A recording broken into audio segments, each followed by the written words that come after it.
రాష్ట్రీయ క్రైస్తవ పరిషత్ ఆధ్వర్యంలో నిజాంపేట్ గ్రౌండ్లో ఘనంగా 75వ గణతంత్ర దినోత్సవ వేడుకలను నిర్వహించారు.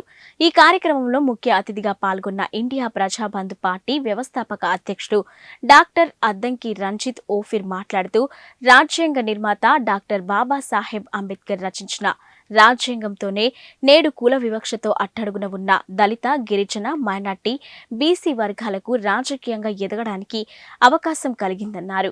ఈ కార్యక్రమంలో రాష్ట్రీయ క్రైస్తవ పరిషత్ నాయకులు మద్దెల అరుణ్ కుమార్, పాస్టర్ సువార్తరాజ్, పాస్టర్ తోట నర్సింహులు, పాలమాకుల మధు తదితరులు పాల్గొన్నారు.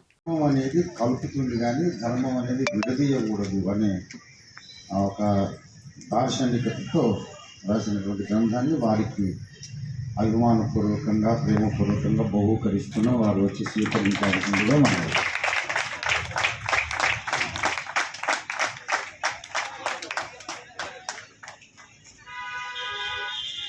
ప్రియ మిత్రులారా,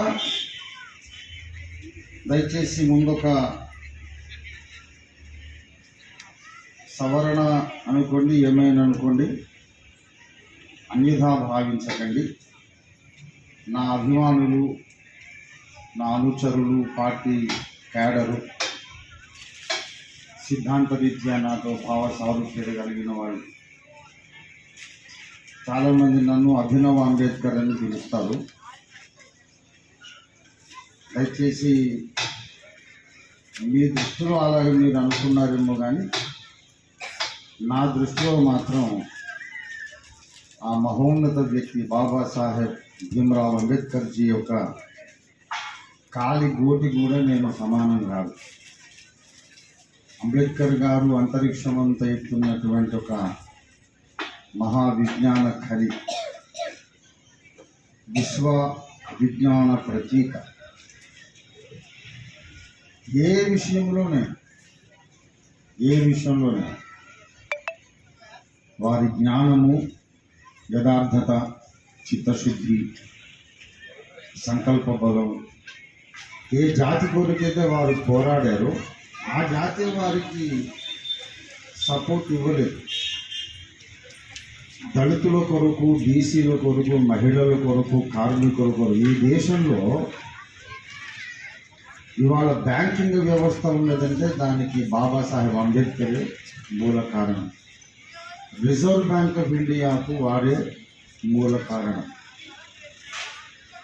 కార్మికులకు పరిమితమైన పని గంటలు ఉన్నాయి అంటే దానికి బాబాసాహెబ్ అంబేద్కర్ మూల కారణం. మొదట వారు లేబర్ పార్టీ అనే దాన్ని స్థాపించారు. తర్వాత రిపబ్లికన్ పార్టీ ఆఫ్ ఇండియా స్థాపించారు.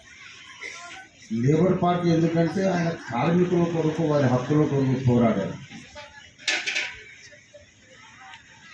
మెడుకు ఉన్నంతసేపు దినానికి 20 గంటలు పని చేయాలి అనేది రాక్షసత్వం.